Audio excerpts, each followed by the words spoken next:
माधुराव सरकुंडे साहब मेरे को बोले, असद साहब आपकी बात अच्छी नहीं है। मैं बोला मेरी हर बात ही अच्छी नहीं है, क्या बताओ आप क्या अच्छी नहीं। ये बोले नहीं मैं मोहब्बत से बोल रहा हूं। मैं बोला क्या बोलिए। बोलिए अपनी तकरीर में तुम बार बार हिंदुस्तान हिंदुस्तान क्यों बोलते, ये हिंदुस्तान हिंदुओं का नहीं है, तुम भारत बोलना। मैं बोला ये बात पे दम है, भारत, उससे आगे नहीं बोलता मैं, भारत पे रुक जाता हूं। अब जो मीम से शुरू होता है उसको नहीं बोलता मैं, भारत पे रुक जाऊंगा। अब मीम से बोले तो मीम से मुसलमान, मीम से मीठा, मीम से मंजलिस, मीम से बहुत चीजें हैं, मगर वो नहीं बोलता मीम का। भारत पे खत्म। हम भारतवासी हैं, हम क्या बोलेंगे, जय हिंद बोलेंगे, भारत जिंदाबाद बोलेंगे। आरएसएस कुछ बोलती होंगी, बोलने दो बच्चों को। कहीं आरएसएस को बोला तो केस नहीं बुक करेंगे ना मेरे से फिर पे। युवा इतर जाति धर्मान तीर कुर्बान ये आचार विधान करा वक्तव्य होना नहीं।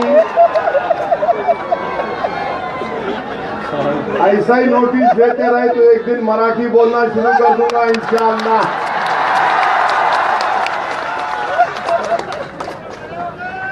खामखा मुंह को लगते हमारे। अच्छा खासा बैठा हुआ था मैं, पेट मेरा खराब हुआ, दवाएं मैं खा रहा हूं, इन्हों लाके मेरे को ग्लूकोज दे दिए, बोलो बोलते।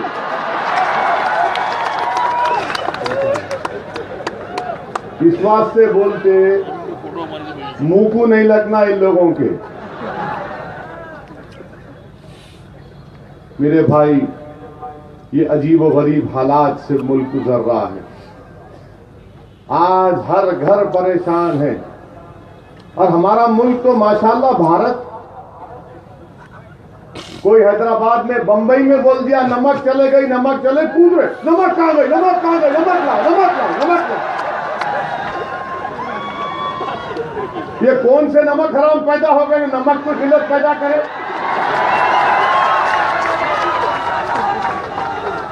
250 रुपये नमक बिकी कहते बम्बई में किलो। हाँ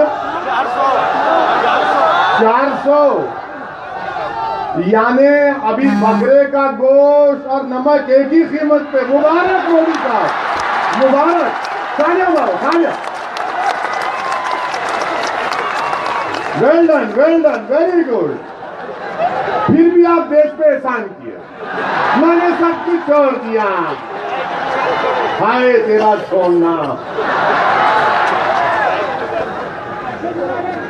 400 रुपये किलो नमक, 500 रुपये बड़े छोटे का गोश्त। बड़ा तो खैर गायब हो गया, ना दलित खा सक रहे, ना हम खा सक रहे, ना आदिवासी खा सक रहे।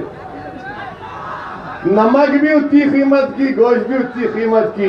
क्या अच्छे दिन नहीं आ गए? वाह वाह वाह। मेरा पैसा बैंक में है, मेरे को फकीर कंगाल बना दीजिए। मेरे को गोश्त नहीं मिल रहा, मैं गोश्त खरीदने, तरकारी खरीदने जा रहा हूं तो बोले टमाटे से ज्यादा कीमत नमक की हो गई। उन्हें सर पकड़ के बैठ गया। हैदराबाद में कोई बोल दिए, रोड पे लोग भाग रहे, नमक नमक नमक नमक। अरे दिल्ली में बोले नमक नमक नमक नमक। अरे क्या है भाई, ये मुल्क है या क्या है ये? इस तरह से भारत में हुकूमत करेंगे आप?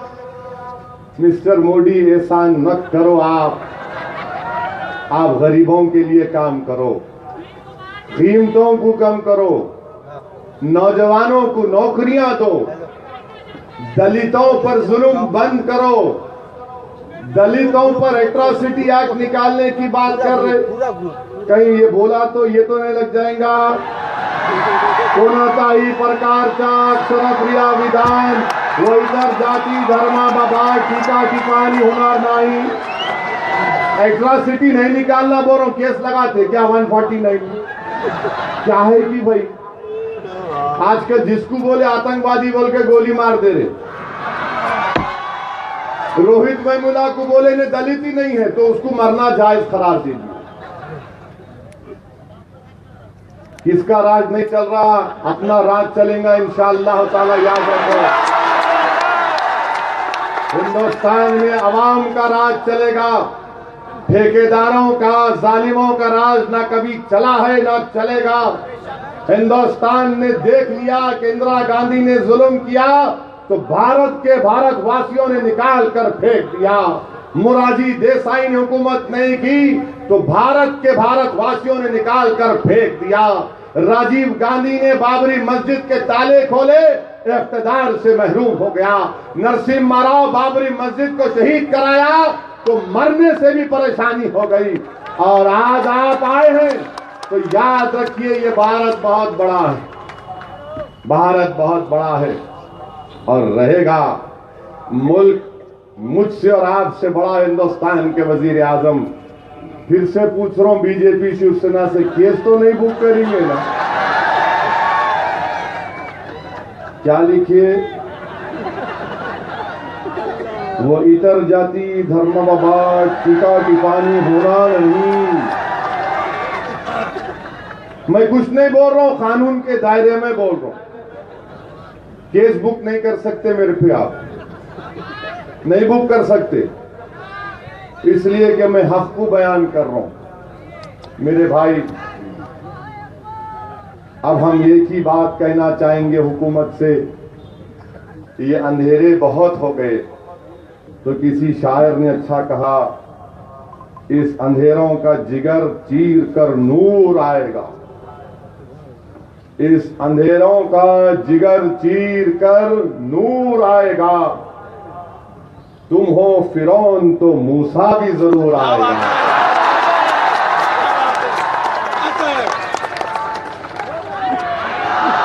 इस अंधेरों का जिगर चीर कर नूर आएगा। Mister Modi, mister Modi, mister BJP, mister RSS, mister Shiv Sena, mister Congress, missus Congress also, and everyone जो दलित मुस्लिम आदिवासी पे जुल्म कर रहे, सुनो, इस अंधेरों का सुबह भी पूरा मन थी। फिर वहां से हम निकले, मलकापुर गए। मलकापुर में रात में अच्छा खासा जलसा हुआ। बड़े मैदान में कड़ाके की सर्दी थी, हजारों की तादाद में लोग थे। फिर मैं अपनी जबान से मजबूर हूं, फिर मोदी को तनकीद किया, फिर शिवसेना को बोला, कांग्रेस के बारे में बोला, बाबा साहेब अम्बेडकर की तारीफ की, शरीयत की बात की, अल्लाह उसके रसूल का जिक्र पर महफिल खत्म हुई तो कुल गड़बड़ नहीं हुई। मलकापुर से निकले तो फिर उसके बाद रास्ते में कहा कि दरियापुर में रुकना है। मैंने कहा अच्छा है। दरियापुर में रुके, शाम में 4 बजे जलसा हुआ, कामयाब जलसा हुआ। फिर मैं जबान का गंदा, फिर मोदी को तनकीद किया, कुछ नहीं हुआ, नमाज पढ़ के चले गए। उसके बाद अमरावती पहुंचे तो अमरावती में लाखों की तादाद में फर्जंदाने तौहीद मौजूद थे। फिर मैं अपनी जबान और अपनी फितरत का मजबूर, फिर मोदी पे तनकीद किया, शिवसेना को बोला, कांग्रेस को एक्सपोज किया, शरीयत के तहफ़्फ़ुज़ की बात की, मुसलमानों के इत्तेहाद की बात की, मंजलिस की मजबूती की बात की। फिर हम रात में निकल गए तो सुबह मालूम हुआ अमरावती में लोगों में और खुशी की लहर दौड़ गई। अब हम यहाँ पहुंचे यवत महल तो दिन सुबह में 12:30 बजे हुकूमत की तरफ से ये लव लेटर आ गया मेरे को। मैं बीजेपी और शिवसेना की गवर्नमेंट से कहना चाह रहा हूं कि 2012 से ये 2011 से हम जब कभी भी महाराष्ट्र में आना शुरू किए तो उस वक्त कांग्रेस की हुकूमत थी। मरहूम चीफ मिनिस्टर थे, उन्होंने बेचारे जिंदा नहीं है, अभी नहीं लेता नाम उनका। अशोकराव चौहान बने। अशोकराव चौहान बोलते थे कि नांदेड़ नहीं आने दूंगा ओवैसी को, मैं घुसने नहीं दूंगा नांदेड़ को। मैं आज आप यवत महल के लोगों के सामने बोल रहा हूं, मेरे बाप दादा जो है वो महाराष्ट्र से हैदराबाद को आए सो है।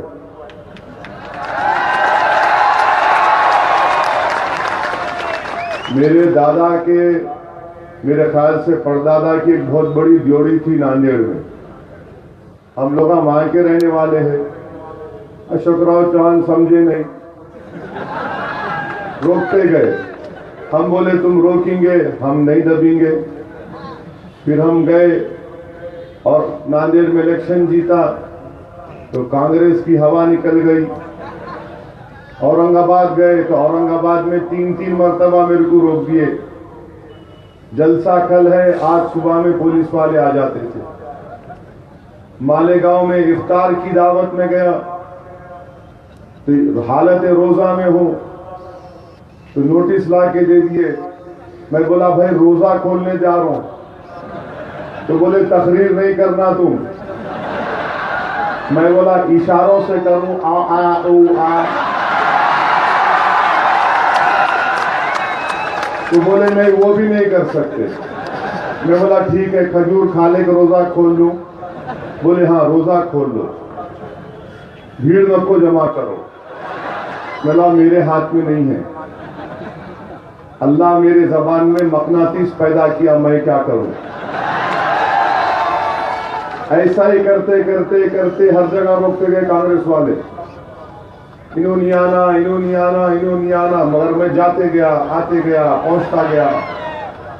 हुआ क्या, रोकने वाले खुद चले गए, मगर मैं आज भी यहां खड़ा हुआ हूं।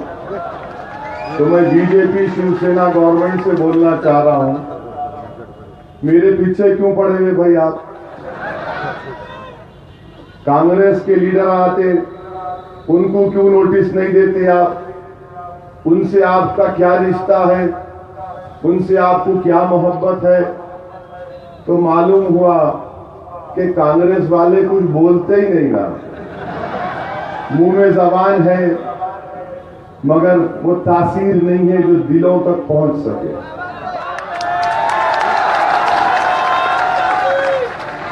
राष्ट्रवादी कांग्रेस है तो क्या बोलेंगे? बोलने गए तो पब्लिक पूछती वो 1.5 लाख करोड़ का इरिगेशन स्कैंडल कहां गया?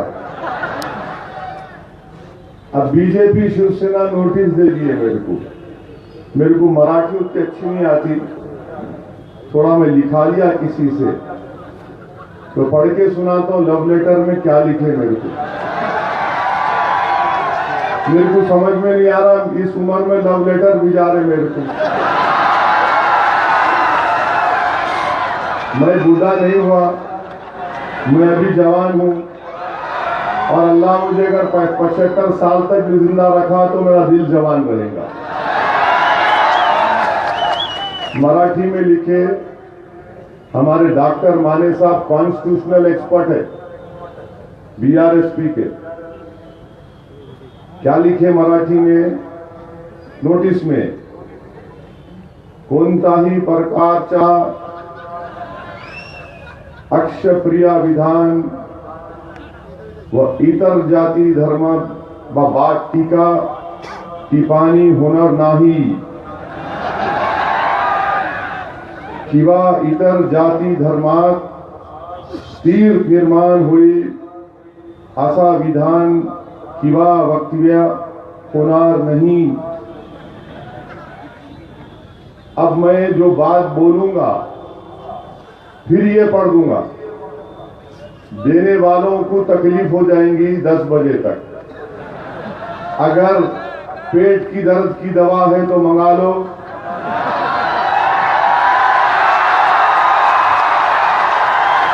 हाजिमे की दर्द की दवा है तो मंगा लो। अगर पेचिश हो गई मेरी तकरीर के बाद तो मैं जिम्मेदार नहीं। सर में दर्द हो गया तो मैं जिम्मेदार नहीं। अब सर के दर्द, पेट के दर्द, पेचिश पे तो कैसे भुगोता मेरे पे। सवाल ये पैदा होता है मेरे भाई, ये इलेक्शन है, मुझे नोटिस अगर देना था तो महाराष्ट्र की स्टेट इलेक्शन कमीशन बोलती पुलिस को तुम दो, मगर हुकूमत की तरफ से नोटिस दे दिए मेरे को। मेरे भाई, मैं कौन सा बुरा आदमी हूं? मैं क्या गुनाह किया अब तक? अल्हम्दुलिल्लाह महाराष्ट्र में जहां कहीं भी मेरे जलसे हुए, अल्लाह के फजलो करम से वो कामयाब हुए, अमन रहा। और मैं पुलिस के आला अहदेदार से भी कहा कि आप जाइए, इंशाअल्लाह अमन रहेगा। हम अमन को खराब करने नहीं आए, हम यवतमहल के अमन को मजबूत करने को आए। हम हिंदू मुसलमानों में नफरत पैदा करने को नहीं आए, हम मुसलमान, दलित और ओबीसी के दिलों को मिलाने के लिए आए। हम यवतमहल में एक इनकलाब बर्पा करने को आए।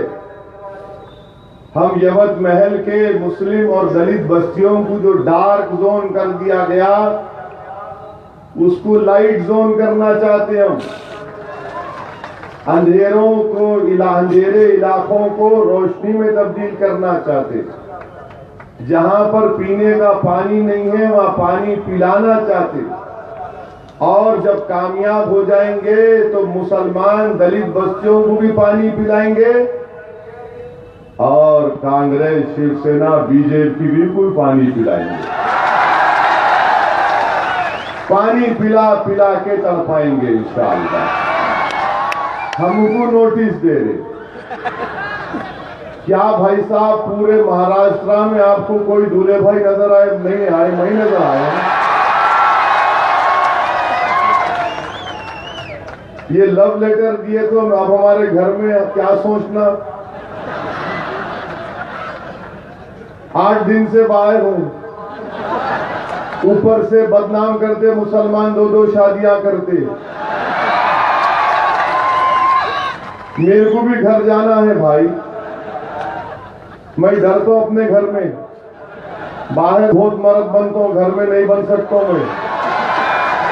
हमारे को लव लेटर दे दिए, वो ट्विटर पे कोई डाल दिए, इनको लव लेटर मिला। तो हैदराबाद से इंक्वायरी आई, ये कौन सा लव लेटर इस उम्र में? मेरे को समझ में नहीं आता कि आखिर हमारे को ही क्यों लव लेटर। क्या आप कभी शिवसेना के लीडर को लव लेटर देंगे? नहीं देते। नहीं, उन्होंने तो उनके दूल्हे भाई है ना, उनको नहीं दे सकते। उनको कहां दे सकते भाई? उन्होंने तो माई बाप है, हमको ही पीछे। ये समझ में नहीं आता। मैं आया यहां पर कि भाई यवतमहल में ये बस्तियों में अच्छे काम होना, स्कूल होना, आदिवासी जिला है, आदिवासियों की जमीन पर गैर आदिवासी को जमीन दे दे रहे, आदिवासियों के स्कूल में आदिवासी बच्चियों को उनका जिनसी इस्तेसाल हो रहा। अब मैं पूछना चाह रहा हूं, क्या ये सब बोलना कोणताही प्रकारच्या अक्षप्रिय विधान व इतर जाती धर्माबाबत टीका टिप्पणी होणार नहीं? ये है क्या उसमें? आप बोलो, आता क्या? मैं जो कुछ बोला उसमें आता क्या? फिर आप बताइए, मैं कौन सी बात कर रहा हूं भाई?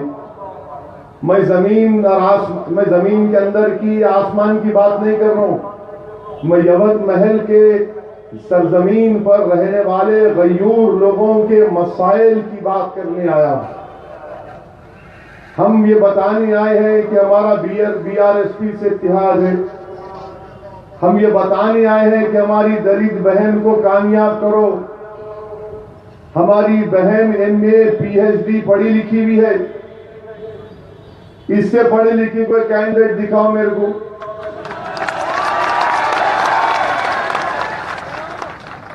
फिर आप मेरे को लव लेटर दे दिए। मेरे भाई, अगर मैं मोदी के खिलाफ बोला तो क्या मेरे पे केस बुक कर देंगे आप? अगर मैं बीजेपी के खिलाफ बोलूंगा तो क्या केस बुक कर देंगे मेरे पे आप? अगर मैं शिवसेना के खिलाफ बोलूंगा तो क्या केस बुक कर देंगे? मेरे भाई, हम तो मिस्टर मोदी से बोलना चाह रहे, आपकी हुकूमत 2.5 साल से है मिस्टर मोदी, बहुत तकलीफ हुई, पूरी पब्लिक परेशान है। और फिर आप देखो मेरे भाई, आज हिंदुस्तान के वजीर आजम गोवा में तकरीर कर रहे थे। तकरीर करते हुए ने कहा, बल्कि जापान में तकरीर करते हुए हंसते हुए कहा, रात के 8 बजे 500 रुपये चले।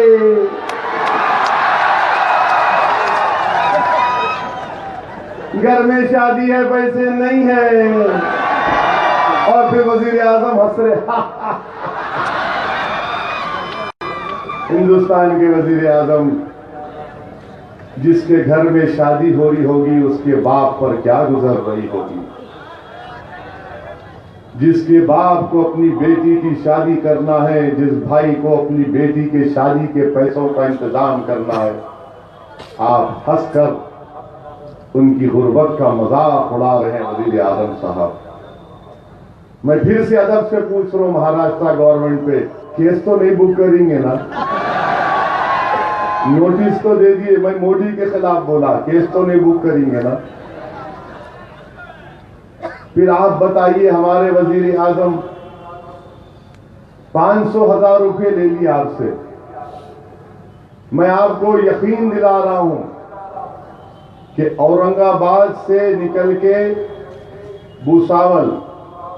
भुसावल से मलकापुर, मलकापुर से हिंगोली, और जहां कहीं भी मैं देखा बैंकों में गरीब लोग खड़े हुए हैं, कपड़े फटे हुए हैं, धोती पहने हुए खड़े हुए हैं, दलित खड़ा हुआ है, मुसलमान खड़ा हुआ है, आदिवासी खड़ा हुआ है, लेडीज खड़े हुए हैं, बुर्खापोश खवातीन खड़े हुए हैं, और रोक कर पूछते हैं कि अम्मा, बाबा, मेरे भाई कितने घंटे से खड़े हैं? तो बोल रहे, भाई साहब 7 घंटे से खड़े हैं। क्यों खड़े हैं? तो बोल रहे, हमको 1000 रुपये निकालना है, हमको 1000 रुपये निकालना है। हिंदुस्तान के वजीर आजम, आप तो कभी निकलते नहीं ना, आप तो खाली जापान में जाकर हमारी गरीबी का मजाक उड़ा के आए। एटीएम में पैसे नहीं है, बैंक में पैसे नहीं है, पब्लिक बेकाबू है, मोदी जापान में है। अब आ गए जापान से तो गोवा में तकरीर करते हुए बोल रहे, हिंदुस्तान के वजीर आजम हिंदुस्तान की आवाम पर अपना एहसान जता रहे हैं। हिंदुस्तान का कोई ऐसा वजीर आजम नहीं गुजरा जिसने आवाम पर एहसान जताया। अगर मैं एमपी बना, हमारी बहन इंशाअल्लाह चेयरमैन बनेगी, हमारे उम्मीदवार कॉरपोरेटर बनेंगे, इम्तियाज जलील एमएलए हैं, तो हम एहसान नहीं जता सकते, बल्कि पब्लिक ने हम पर एहसान किया कि मैंने अपना सब कुछ त्याग कर दिया इस देश के लिए, मैंने अपने खानदान को छोड़ दिया इस देश के लिए, मैंने सब कुछ छोड़ दिया। और अचानक मुगल आजम का पिक्चर का सीन याद आ गया कि जज्बाती हो गए शेखू।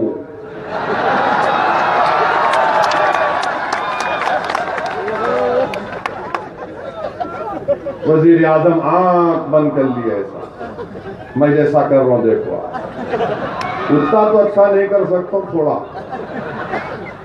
फिर ऐसा गिलास उठाए, पानी पिए।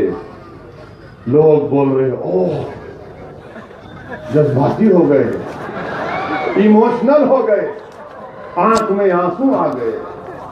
हिंदुस्तान के वजीर आजम, काश आप जज्बाती हो जाते उन गरीबों को बैंकों के सामने खड़े होते देखकर, जो 8-8 घंटे से खड़े हुए हैं अपने पैसों के लिए। लाला की दुकान पर नहीं खड़े हैं, बैंक में खड़े हैं अपने पैसों के लिए, और फकीरों की तरह भीख मांग रहे हैं कि 2000 रुपए मुझे दे दो। काश आपकी आंख में आंसू आ जाते वजीर आजम, कि जिस घर में शादी होने का है उस बाप पर, उस मां पर क्या गुजर रही होगी। बिहार के कैमूर के हमारे एक भाई, क्या जिसको अपनी बेटी की शादी में जहेज देना था, तिलक की रस्म में 30,000 रुपये देना था, वो बाप फिक्र में, शॉक में स्ट्रोक हो गया। दवाखाने को लेकर गया तो डॉक्टरों ने कहा ये मुर्दा है, जिंदा नहीं है। काश आप इस बात पर हिंदुस्तान के वजीर आजम, आपकी आंख में आंसू आ जाते, मगर आंसू नहीं आए। मध्य प्रदेश में आज पीटीआई की न्यूज आई कि एक 70 साल बूढ़ा आदमी सिर्फ पैसे निकालने के लिए खड़ा रहा, लाइन में गिरकर हार्ट अटैक हुआ तो मर गया। काश वजीर आजम आपकी आंख में इसके लिए आंसू आ जाते। बंबई में एक शादीशुदा जोड़े के एक मां ने 8वें महीने में बच्चे को पैदा किया। दवाखाने ने कहा कि पुराने 500,000 नोट नहीं लेंगे। बहसम बहसी हो रही थी। जिस मां ने अपने पेट में 8 महीने बच्चे को रखा, जिस घर में खुशियां मनाई गई थी कि चलो आज हमारे घर में एक औलाद पैदा हो गई, आज वो मां अपनी औलाद से महरूम हो गई इसलिए कि उसका बच्चा मर गया। हिंदुस्तान के वजीर आजम की आंख में आंसू नहीं आए। मिस्टर मोदी, आप कह रहे हैं कि मैंने देश के लिए अपना सब कुछ त्याग किया। सुनो हिंदुस्तान के वजीर आजम, आपने कुछ नहीं किया। अगर इस देश के लिए किसी ने किया तो अंबेडकर ने किया। अगर एहसान जतलाना है तो अंबेडकर का जतलाना, कि अंबेडकर में दूरअंदेशी थी, कि अंबेडकर ने महसूस कर लिया था कि 70 साल के बाद दलितों पर जुल्म बढ़ेगा, और इसीलिए अंबेडकर ने संविधान को इस तरीके से बनाया था। आज आप अंदाजा लगाइए मेरे भाई कि वजीर आजम कह रहे हैं कि मैंने देश के लिए सब कुछ त्याग कर दिया, घर छोड़ दिया, और फिर उसके बाद एक खामोशी ली। ऐसा दिख रहा था कि कोई पिक्चर में एक्टर को कह रहा है कि ऐसा डायलॉग बोल के एक 20 सेकंड खामोश हो जाना, फिर पानी का गिलास उठा के पीना। मैं महाराष्ट्र की गवर्नमेंट से फिर पूछ रहा हूं, केस तो नहीं बुक करेंगे ना? पहले लिख के बोल दिए, बाबा ठीका ठिपाणी होना नहीं, किंवा इतर जाती धर्मान तीर्थ निर्माण हुए, असा विधान किंवा वक्तव्य होना नहीं। इसमें तो नहीं फंस रो ना मैं साहब, मेरे को हैदराबाद जाने का है, 9 दिन से रोड पे हूं। आप अंदाजा लगाइए कि हमारे वजीर आजम क्या कर रहे हैं, और बोल रहे कि मैं ऐसा कर दिया। आप कोई एहसान नहीं करे मिस्टर प्राइम मिनिस्टर। हिंदुस्तान के गरीबों ने, मजलूमों ने, दलितों ने, आदिवासियों ने, तमाम ने आपको वोट दिया। हम मुखालिफत की और करेंगे आपकी दोबारा इंशाअल्लाह। जब तक जिंदा रहेंगे करते रहेंगे, लड़ते रहेंगे। इस दुनिया से जाएंगे तो तुमसे लड़ते हुए जाएंगे, तुमसे भागेंगे नहीं, तुमसे डरेंगे नहीं। मगर हम कभी भी एहसान नहीं जतलाएंगे। एहसान बड़ेपन की का मज़ाहिरा नहीं है। ज़र्फ वाला कभी एहसान नहीं करता, ज़र्फ वाला कभी एहसान नहीं करता। हमारे वजीर आजम बोल रहे कि मैंने देश के लिए ये किया वो किया। हिंदुस्तान के वजीर आजम अगर आपने सब कुछ किया तो दलितों ने भी बहुत कुछ किया। रोहित वेमुला की मां ने अपने बेटे को खोया। बताइए आप उससे क्या होगा? क्या रोहित वेमुला की मां ये कह रही है कि मैंने एहसान किया अपने बेटे को खोकर? रोहित वेमुला की मां ने कहा कि मैंने रोहित को खोया तो मैं बुद्धिज्म को अपनाऊंगी। आप कह रहे हैं कि आपने देश के लिए सब कुछ कुर्बान किया, तो वजीर आजम साहब हमने बाबरी मस्जिद को खोया। हमने बाबरी मस्जिद को खोया। हिंदुस्तान के वजीर आजम शहीद करने वाले कौन थे? कौन थे शहीद करने वाले? जो आज आपके मार्गदर्शक मंडल में बैठे हुए हैं, जिनके खिलाफ मुकदमा चल रहा है, उनकी मौजूदगी में किया गया। हमने फसादात में सब कुछ खोया, मगर हमने कभी एहसान नहीं जतलाया। बंबई के गली कूचों में खून की होली खेली गई, हमने भी खोया हमारे भाई बहनों को। हिंदुस्तान के वजीर आजम, गुजरात के फसादात में हमने अपनी मां और बहनों के पेटों को चीरते हुए देखा गया। रिलीफ कैंपों में लाखों को देखा, मगर क्या हमने पार्टी को कामयाब करेंगे?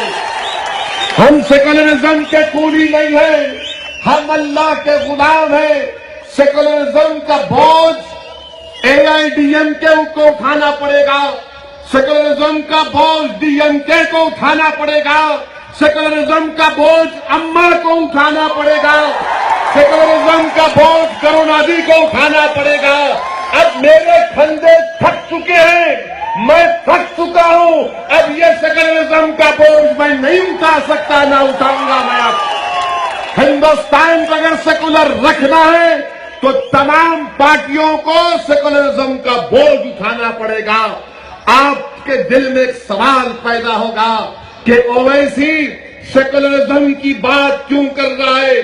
मैं समझाता हूं, आपको इसलिए कर रहा हूं कि सेकुलरिज्म के नाम पर अगर किसी को धोखा दिया गया, किसी को डिसीव किया गया, किसी को धोखा दिया गया, तो सिर्फ मुस्लिम अक़लियत है। तमिलनाडु की आवाम जानती है कि जब गुजरात जल रहा था, 3000 से ज्यादा मुसलमानों का कत्लेआम वहां पर हुआ। ये मेरी रिपोर्ट नहीं, नेशनल ह्यूमन राइट्स कमीशन ने कहा। जब घरों को जलाया जा रहा था, हमारी गर्दनों को काटा जा रहा था, 1 लाख से ज्यादा लोग बेघर हो गए। 1 साल तक रेफ्यूजियों की तरह अपने ही मुल्क में जिंदगी गुजारे। क्या डीएमके मोदी बीजेपी की तारीफ नहीं कर रही थी? क्या डीएमके बीजेपी की तारीफ नहीं कर रही थी? आगा कर बोलते तलाईवर हमारा साथ है, हम तुमको ये देंगे, हम तुमको वो देंगे। अरे मैं तुमसे आसमान से तारे तोड़कर लाने की बात नहीं कर रहा हूं। मैं तुमसे सिर्फ यही कह रहा हूं कि मैं तुम्हारे सामने गुलामी नहीं करूंगा। मैं बराबरी चाहता हूं, बराबरी मुझे मिलना चाहिए। और जब सेकुलरिज्म की बात आई, गुजरात जल गया, गुजरात में तबाही और बर्बादी हो गई। डीएमके बीजेपी की तारीफ कर रही थी। और जब चेन्नई में करुणानिधि को अम्मा की पुलिस उठा कर लेकर गई, अम्मा की पुलिस जब उठा कर लेकर गई तो पार्लियामेंट में तूफान मच गया। डीएमके के एमपीज ने कहा कि हमारे लीडर को उठा कर लेकर गए। मैं डीएमके से पूछ रहा हूं कि तुम्हारे लीडर को उठा कर लेकर जाना अगर बुरी बात है तो 3000 से शायद मुझे मारना चाहो, बुरी बात नहीं थी। तुम्हारे लीडर की इज्जत क्या मेरी इज्जत से कम है? ये आपको फैसला करना। बहुत हो गया मेरे भाई, हम डर डर कर जिंदगी नहीं गुजारेंगे, हम सोच सोच कर जिंदगी नहीं गुजारेंगे।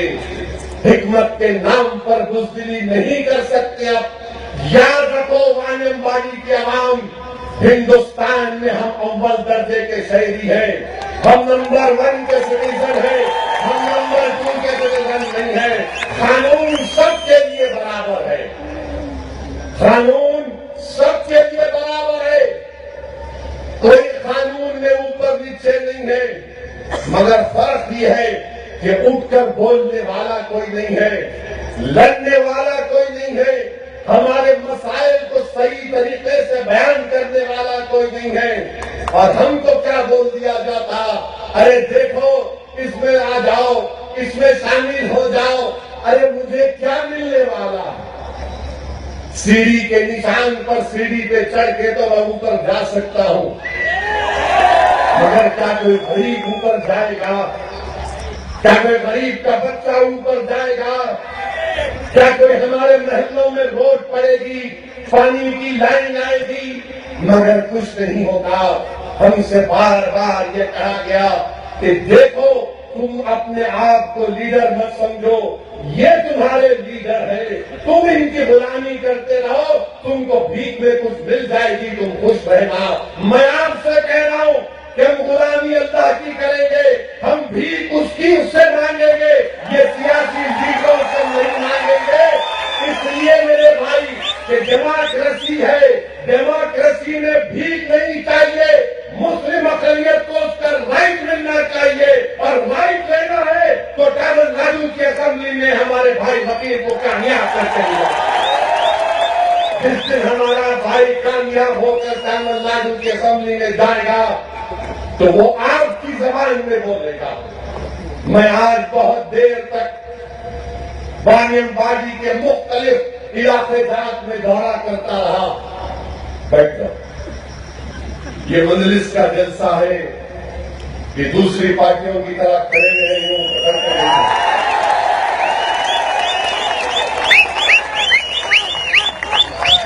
ये आपका जलसा है, यहाँ पर सब बराबर है। ये यहाँ ये पार्टी का कल्चर नहीं है कि करना भी है तो डाइव मार दिए, हम आए तो मां के सामने लेट गए। हम इस मस्जिद में जाकर लेट जाते हैं, हम इस मस्जिद में जाकर सर को अपने दिल को झुका देते हैं, किसी इंसान के सामने नहीं झुकने वाले हम। ये मिजाज हमको पैदा करना पड़ेगा, ये मिजाज हमको पैदा करना पड़ेगा। मेरे भाई, आपकी आंखों में उम्मीद है, आपके नौजवानों की आंखों में आंसू है, हर मां के सीने में एक चुभन है, एक जलन है कि मेरे बच्चों का क्या होगा। मेरे भाई, मेरे अजीज दोस्तों, मेरे बुजुर्गों, इन उम्मीदों को, इन ख्वाबों को हमको पूरा करना है। और हम कैसे पूरा कर सकते हैं? जब हमारे पास हमारी सियासी आवाज होगी, पॉलिटिकल वॉइस होगी, इंडिपेंडेंट पॉलिटिकल वॉइस होगी, तो हम जाकर अपने मसाइल को हल कर सकते हैं। आपके दिल में सवाल पैदा होगा कि अगर एक एमएलए मजलिस का कामयाब होगा वकील, तो तमिलनाडु के असेंबली में जाकर क्या करेगा? मेरे भाई, मेरे बुजुर्गों, मेरी इज्जतदार मां और बहनों, मैं बड़े ही इंकिसारी के साथ, ह्यूमिलिटी के साथ, मॉडेस्टी के साथ आपसे कह रहा हूं, मैं भी पार्लियामेंट में एक हूं, मगर बीजेपी आरएसएस की नींव हराम करके रखा है। मैं एक ही हूं, इसलिए हम एक को मानने वाले हैं, हम हजारों को नहीं मानते हैं, एक को मानते नहीं, मानने काफी है। अगर उसकी जात पर अटूट भरोसा करोगे, तवक्कल करोगे, तो गैर से मदद आएगी, गैर से हिम्मत आएगी, जवानों में तासीर पैदा होगी, और हुकूमत के ऐवानों को तुम हिला के रख सकते हो। सवाल क्या है कि क्या हमारे दिलों में दौड़ कर देगा? नहीं। अगर आज जो एतमाद और भरोसा पैदा हो जाएगा, तो यकीनन इंशाअल्लाह ताला हम अपने मसाइल को जमहूरियत में हल कर सकते हैं। आज मैं फिर कहा था, आपके वानियमबाड़ी के असेंबली के हलकों में, जाफराबाद, फकीराबाद, चंदनगेट, बगीगेट, फकीराबाद, जगपाल रोड, न्यू दिल्ली और यहाँ पर जो आपका जलसा हो रहा है गेट में, नदी गेट में, मैं आपसे एक बात पूछना चाह रहा हूं।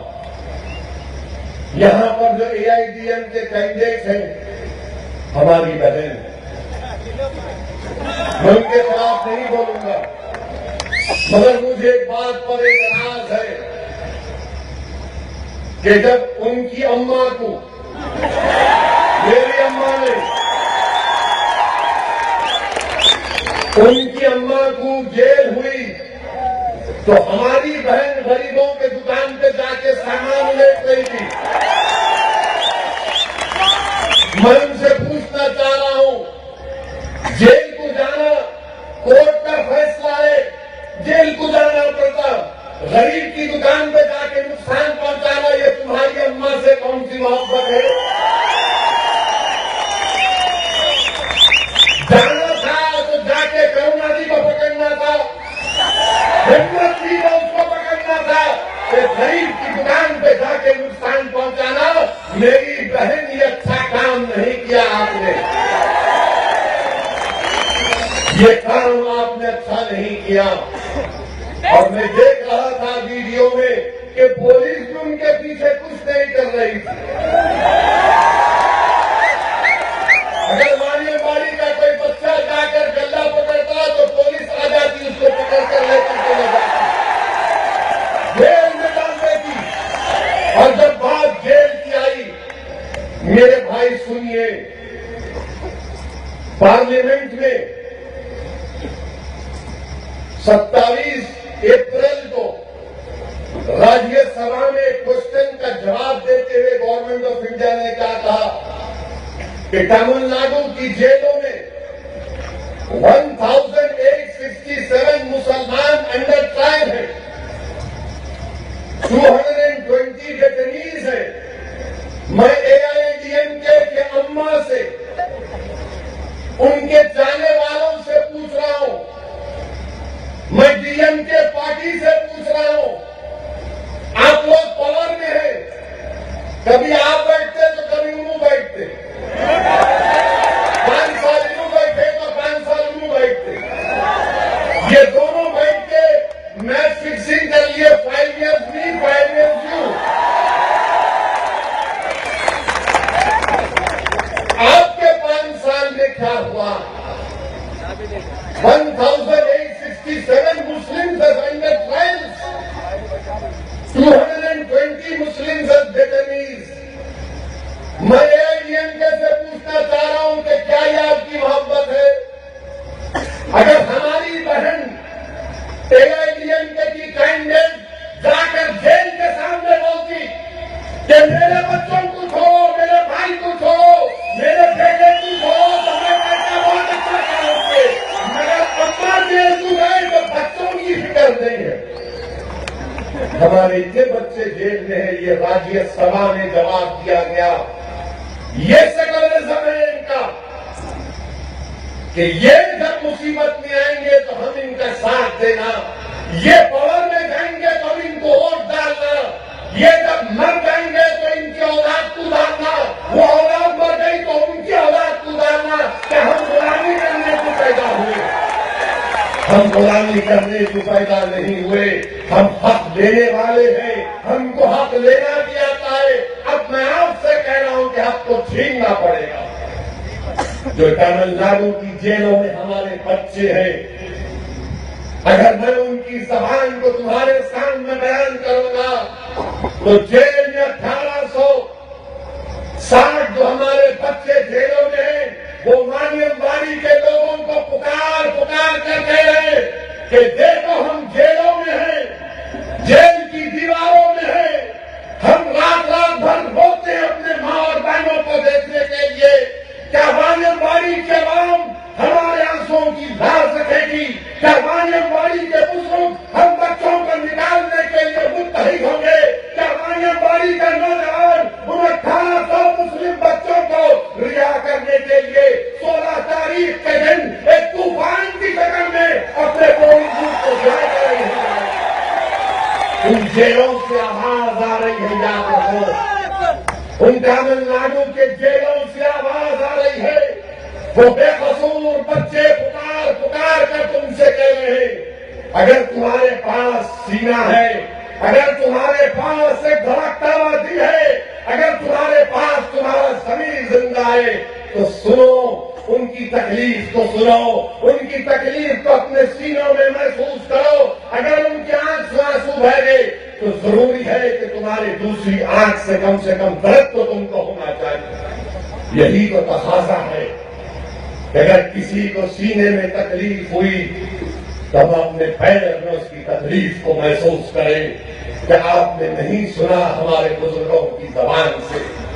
मेरे भाई, मेरे बुजुर्गों, मेरे दोस्तों, ये बातें आपके सामने रखने का मकसद ये है कि एक सीट पर, कम से कम एक सीट पर तो आप कांग्रेस को कामयाब करिए।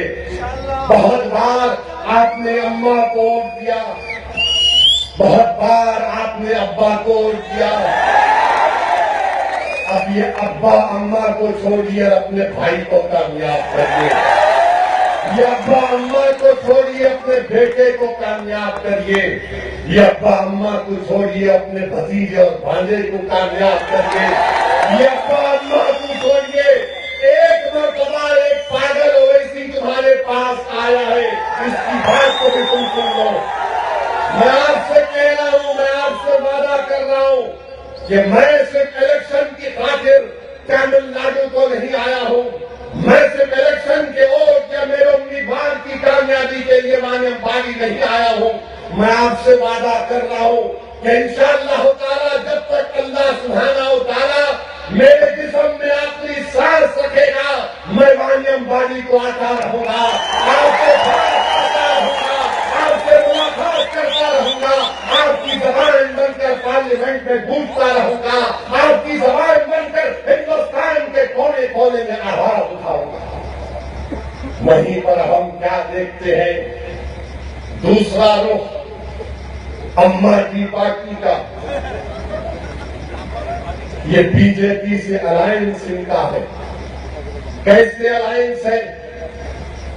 डिप्टी स्पीकर एआईडीएमके का है नहीं है, लोकसभा में डिप्टी स्पीकर एआईएडीएमके का है नहीं है, तो क्या बीजेपी से अलायंस नहीं है? क्या मोदी अब अम्मा को अपनी बहन नहीं बोलते? दोनों में अलायंस है, भाई बहन एक हो गए, भाई बहन एक है। और वानियमबागी में हम सोच रहे कि अपने भाई को वोट डालना नहीं डालना, वहां तो एक हो गए। और कैसे एक हुए? हिंदुस्तान की लोकसभा में इंटॉलरेंस के ऊपर डिबेट हुई। पार्लियामेंट के रिकॉर्ड उठाकर देख लो आप कि एआईएडीएमके की तरफ से क्या बोला गया। दादरी का वाकया हुआ, मैं दादरी गया था। दिल्ली से 40-50 किलोमीटर के फासले पर दादरी को मैं गया, जहां पर इखलाक को सिर्फ महज इसलिए संघ परिवार के जालिम कुत्तों ने इसलिए मारा क्योंकि शक किया उस पर कि क्या ये गोश्त लेकर जा रहा था। मैं घर गया, इखलाक के घर गया, जाकर जब इखलाक की मां से मुलाकात किया तो इखलाक की मां की उम्र करीब 75 साल, 75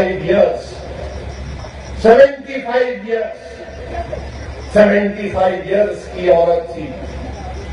और उस औरत से मुलाकात किया, उस घर को देखा कि जिस तरीके से इखलाक को मारते गए, इखलाक को उसके बेटे के सामने मारा गया।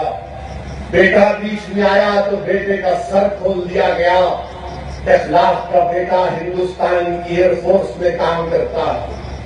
इखलाक का बेटा हिंदुस्तान की फिजाओं की हिफाजत करता है और उसके बाप के साथ इस तरह का सलूक किया गया। जब पार्लियामेंट में बहस हुई तो एआईएडीएमके का एक भी एमपी ना दादरी का जिक्र किया, ना इखलाक का जिक्र किया। बताइए आप, क्या ये जुल्म नहीं है तो क्या है, यह इंसाफ है? ये हमसे कहते हैं कि हमारा साथ दो, वोट दो, मिक्सर ग्राइंडर ले लो, टीवी ले लो, एसी ले लो, सब ले लो। अरे मगर कभी तो हमारा जिक्र तो करो। अब एसी बांट दे अम्मा, तो जहां पे लाइट नहीं है वहां पे एसी लेके क्या करेंगे? शोरूम में लगा के रखेंगे क्या? बुला के दिखाई दे एसी लगा हुआ, गारंटी नहीं है, पानी नहीं है, मगर मिक्सर ग्राइंडर एसी सब चले गया। मेरे भाई, जब मैं अखलाक के घर से निकल रहा था, उसकी मां का हाथ पकड़कर मैंने कहा कि अम्मा हिम्मत मत हारो, आप इंशाअल्लाह ताला अल्लाह आपसे इंसाफ करेगा, आप हिम्मत से रहो। तो जब मैं जा रहा था, उसकी मां ने मेरा हाथ पकड़ लिया और कहा, बेटे मेरी एक बात सुन के जा। उस मां ने मुझसे कहा कि तू आज हमारी तकलीफ में आया है, कल अल्लाह तेरी तकलीफ को दूर करेगा। उस मां ने मुझसे कहा कि मैं जिस उम्र में हूं, मैं ये उम्मीद कर रही थी कि जब इस दुनिया से जाऊंगी तो मेरा बेटा मुझे अपने कंधे पर लेकर जाकर कब्र में उतारेगा, मगर आज मैं इस उम्र में अपने बेटे को खो दिया और जाकर सारी दुनिया के सामने मेरे बेटे की दास्तान सुनाना, मेरे बेटे से इंसाफ का मुतालबा, के कत्ल का इंसाफ का मुतालबा करना। मेरे भाई, ये वाकयात आए दिन हो रहे हैं। झारखंड में वाकया हुआ, झारखंड में दो बकरियां चलाने वालों को, कैटल चलाने वालों को झारखंड में ये संघ परिवार के लोगों ने पकड़कर झाड़ से उनको सूली पे लटका दिया, जिसमें 14 साल का बच्चा भी शामिल था। कोई आवाज नहीं उठाते, कोई बोलने वाला नहीं है, सब खामोशी अख्तियार कर लेते हैं। ऐसी खामोशी अख्तियार कर लेते हैं कि कभी कभी ऐसा महसूस होता है कि इनकी खामोशी और सन्नाटे की भी आवाजें हमको आती हैं। इस तरह की खामोशी पैदा हो जाती है, क्योंकि हमारा मामला आ गया, अक़लियतों का मामला आ गया, दलितों का मामला आ गया। आज भी तमिलनाडु में एक दलित अपना मरने वाले का जनाजा किसी रोड से नहीं लेकर जा सकता। बताओ ये कौन सा सेकुलरिज्म है? बाबा साहेब अम्बेडकर को हम खराज अकीदत पेश करते, मगर अम्बेडकर का नाम लेने वाले जब अपने जनाजे को लेकर नहीं जा सकते तो काहे की हुकूमत है? मस्जिद बनाना है तो रोक टोक, चर्च बनाना है तो रोक टोक। अम्बेडकर को मानने वाले कुछ काम करना चाहते तो उनसे ताज्जुब का मुजाहरा किया जाता। मेरे भाई, वहीं पर आप देख लीजिए कि तमिलनाडु में क्या बजट है माइनॉरिटीज का। करीब 13% अक़लियतें हैं, 13% और माइनॉरिटीज इन तमिलनाडु। कितना बजट तमिलनाडु में मिलता है? 2015-16 में खाली 116 करोड़, खाली 116 करोड़ मिलते माइनॉरिटीज को। तेलंगाना रियासत से मैं आता हूं, जहां पर 15% माइनॉरिटीज है। आपको मालूम कितना बजट है माइनॉरिटीज का? 1300 करोड़ रुपये। हम खाली 7 एमएलए हैं, खड़े हो जाते असेंबली में, बोलते नहीं बजट बढ़ाओ और खर्चा करो। यहां असेंबली में तो कोई पूछने वाला ही नहीं है। 13% minorities, and for that 13% only 116 crores। ये क्या खैरात दे रहे हमको भी